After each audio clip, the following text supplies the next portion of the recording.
UP board class 10 के प्यारे विद्यार्थियों, विज्ञान 2025 का मॉडल पेपर है।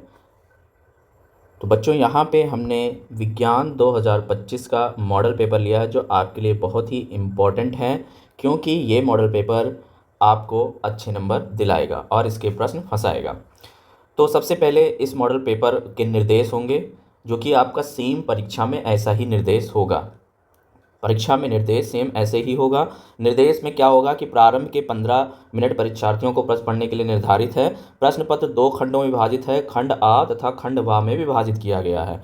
खंड आ तथा खंड बा 3 उपभागों 1, 2 और 3 में विभाजित है। प्रश्न पत्र के खंड आ में बहुविकल्पीय प्रश्न है, यानी खंड आ में आपके बहुविकल्पीय प्रश्न हैं, जिनमें सभी सही विकल्प का चयन करके OMR शीट पे इसका उत्तर आपको देना है। ठीक है, OMR उत्तर पत्रक पर नीले अथवा काले बॉल पॉइंट पेन से सही विकल्प वाले गोले को पूर्ण रूप से भरें और OMR उत्तर पत्र पर उत्तर देने के पश्चात उसे काटे नहीं और इरेज और व्हाइटनर का प्रयोग ना करें। तो सबसे पहले आप लोग निर्देश पढ़ लेंगे, फिर प्रश्नों को सॉल्व करेंगे। इस मॉडल पेपर में सिर्फ मैंने खंड आ के जो आपके 20 प्रश्न आते हैं, बहुविकल्पीय प्रश्न, जो कि आपको OMR सीट में उत्तर देना होता है, उसी प्रश्न को हम यहाँ पे सॉल्व कराने वाले हैं। तो साथियों, सभी लोग वीडियो को लाइक करेंगे और चैनल को सब्सक्राइब करेंगे। तो चलिए हम स्टार्ट करते हैं खंड आ के 20 बहुविकल्पीय प्रश्न। तो बच्चों, यहाँ पे खंड आ जो है 3 उपभागों में बांटा गया है। उपभाग 1 के प्रश्न देखेंगे। यहाँ पे पहला प्रश्न है, किस लेंस से वस्तु का प्रतिबिंब आभासी, सीधा और वस्तु से छोटा बनता है। आभासी, सीधा और वस्तु से छोटा बनता है। तो इस प्रश्न का सही उत्तर होगा अवतल लेंस।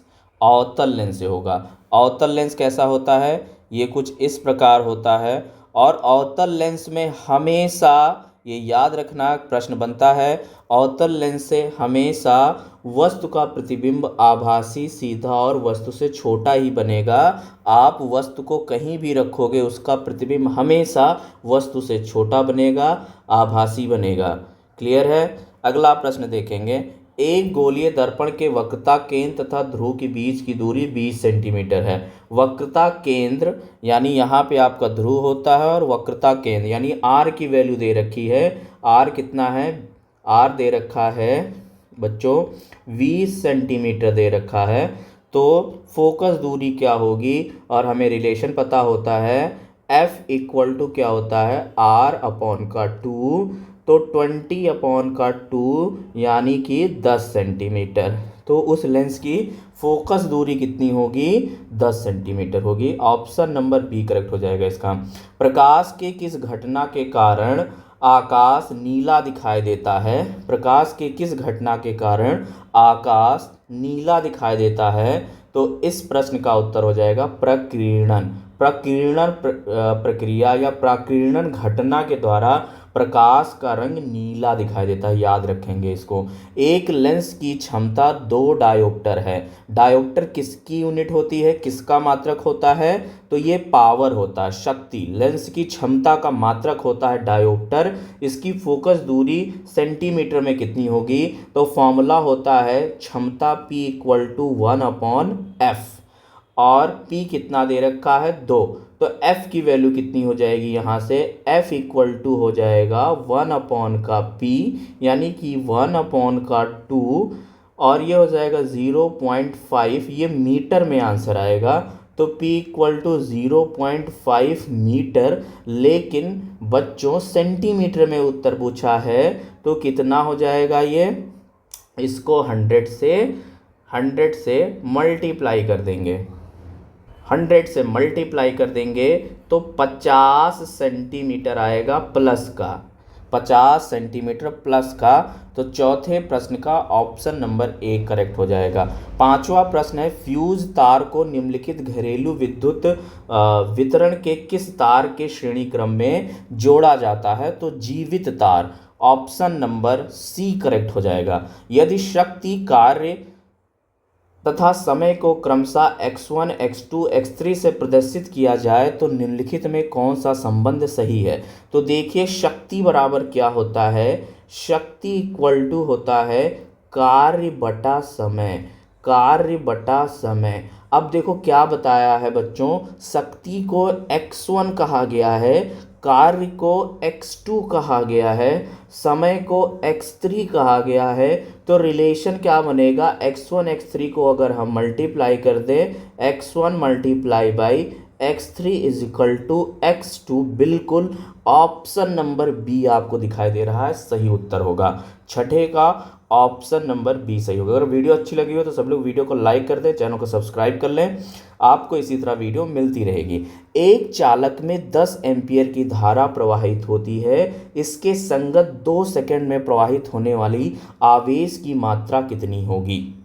तो देखो होता क्या है, प्रवाहित धारा इक्वल टू होता है बच्चों, फॉर्मूला होता है आवेश बटा समय। अब देखो उसने समय दे दिया, धारा दे दिया, तो आवेश कितना हो जाएगा, आवेश इज इक्वल टू हो जाएगा धारा गुणे समय। धारा गुणे समय, धारा कितनी है 10 एम्पियर, समय कितना 2 सेकंड, यानी कि 20। आवेश कितना आ गया, आवेश को Q से लिखते हैं, Q is equal to 20 coulomb. आवेश का मात्रक क्या होता है, कूलॉम। तो कितनी धारा प्रवाहित होगी, 20 कूलॉम की धारा प्रवाहित होगी। प्लास्टर ऑफ पेरिस का सूत्र क्या होता है, option number A CaSO4 half H2O plaster of Paris का फॉर्मूला होता है। पीएच मान 8.5 वाला विलयन होगा। तो देखिए 7 क्या होता है, पीएच की वैल्यू 7 है तो वो क्या होता है, उदासीन होता है, उदासीन होता है। 7 से कम क्या हो जाएगा, अम्लीय, और 7 से ज़्यादा तो क्या हो जाएगा, क्षारीय। तो देखिए 8.5 7 से ज़्यादा है, तो इसका उत्तर क्या हो जाएगा, क्षारीय। पीएच मान 8.5 वाला विलयन क्षारीय होगा। अगला प्रश्न यहाँ पे देख रहे हैं, CH3CHCHO का आयुपेशी नाम क्या होगा। इसका आयुपेशी नाम होगा, तो हम लॉन्गेस्ट चेन यहाँ पे चुनेंगे और यहाँ पे देखेंगे 1, अब 2 और यहाँ पे 3, इस तरह नंबरिंग कर देंगे, क्योंकि CH3 फंक्शनल ग्रुप चाहे आप इधर से या इधर से बाएं दाएं किसी से करेंगे, दूसरे कार्बन पे ही आपको ये CH3 ग्रुप दिखेगा। इसको बच्चों क्या बोलते हैं, इसको बोलते हैं मेथिल। क्या बोलते हैं इसको, मेथिल। मेथिल के साथ यहाँ पे CHO जुड़ा हुआ है, एल्डिहाइड का फंक्शनल ग्रुप जुड़ा हुआ है, और एल्डिहाइड में हम अल जोड़ते हैं। तो इसका नाम क्या हो जाएगा, देखो ऑप्शन में आपको दिखाई दे रहा होगा 2 मेथिल। तो 2 मेथिल कितने कार्बन है, 1 2 3 कार्बन, तो मेथ एथ प्रोप, और प्रोप में क्या जोड़ेंगे, अल जोड़ेंगे, क्योंकि एल्डिहाइड ग्रुप है।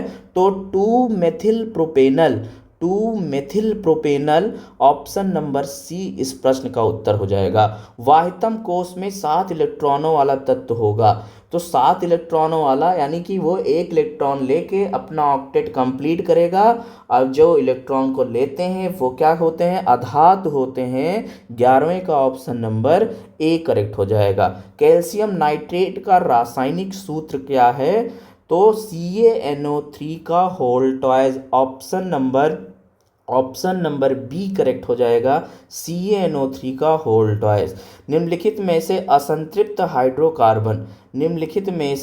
असंतृप्त हाइड्रोकार्बन कौन सा है। तो बच्चों यहाँ पे असंतृप्त हाइड्रोकार्बन यानी कि अनसैचुरेटेड हाइड्रोकार्बन, कार्बन कार्बन के बीच में डबल बॉन्ड या कार्बन कार्बन के बीच में ट्रिपल बॉन्ड हो, तो इनको हम क्या बोलते हैं, असंतृप्त हाइड्रोकार्बन। और असंतृप्त को अनसैचुरेटेड भी बोलते हैं, अनसैचुरेटेड हाइड्रोकार्बन। तो बच्चों यहाँ पे आपको इसके स्ट्रक्चर से पता चलेगा। ये बी सी और डी में देखिए आपको सिंगल बॉन्ड मिलेंगे। स्ट्रक्चर बना के मैं दिखा दूंगा जब मैं इसका लेक्चर क्लास लूँगा। यहाँ पे आप देखेंगे C2H2 एसिटिलीन है, C ट्रिपल बॉन्ड C, यहाँ पे हाइड्रोजन, यहाँ पे हाइड्रोजन। तो देखिए कार्बन कार्बन के बीच में ट्रिपल बॉन्ड है, तो C2H2 क्या है, असंतृप्त हाइड्रोकार्बन है। ऑप्शन नंबर ए करेक्ट जाएगा। रक्तदाब नापा जाता है तो इस स्फैग्नोमैनोमीटर से। रक्तदाब किससे नापा जाता है? स्फैग्नोमैनोमीटर से नापा जाता है, बिल्कुल स्फैग्नोमीटर। क्वेश्चन नंबर यहाँ पे 15वां देखेंगे, निम्नलिखित में से कौन सा पादप हार्मोन्स है? निम्नलिखित में से कौन सा पादप हार्मोन्स है? तो ऑप्शन नंबर सी करेक्ट हो जाएगा, साइटोकाइनिन। एक लंगी पुष्प है, बहुत इंपॉर्टेंट है, एक लंगी पुष्प है तो पपीता है, ऑप्शन नंबर बी करेक्ट हो जाएगा। सभी लोग वीडियो को लाइक करते चलेंगे अगर वीडियो अच्छी लगी रही है। पुनर्जनन का उदाहरण है रीजनरेशन। पुनर्जनन को क्या बोलते हैं बच्चों? रीजेनरेशन। तो रीजनरेशन का सबसे बढ़िया एग्जाम्पल है प्लेनेरिया। प्लेनेरिया क्या होता है कि इसको कहीं से भी कट कर दो, ये कुछ इस तरह का होता है, ये इसको अगर आप कट कर दोगे कहीं से हाफ हाफ पार्ट में, तो ये इंडिविजुअल क्या हो जाता है? अलग बन जाता है, यानी इंडिविजुअल नया फिर से बन जाएगा। तो ये रीजनरेट कर लेता है अपने आप को, ऑप्शन नंबर डी करेक्ट हो जाएगा। पुनर्जनन का उदाहरण क्या है? प्लेनेरिया। ओजोन परत का क्षरण निम्न में से किसके कारण होता है? तो क्लोरोफ्लोरोकार्बन के कारण ओजोन परत का क्षरण होता है। प्राकृतिक पारितंत्र कौन सा है?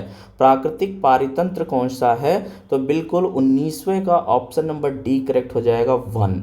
आहार श्रृंखला में उत्पादक होते हैं, तो इसका भी हरे पौधे एवं नील हरित शैवाल। इस प्रश्न का उत्तर हो जाएगा ऑप्शन नंबर डी।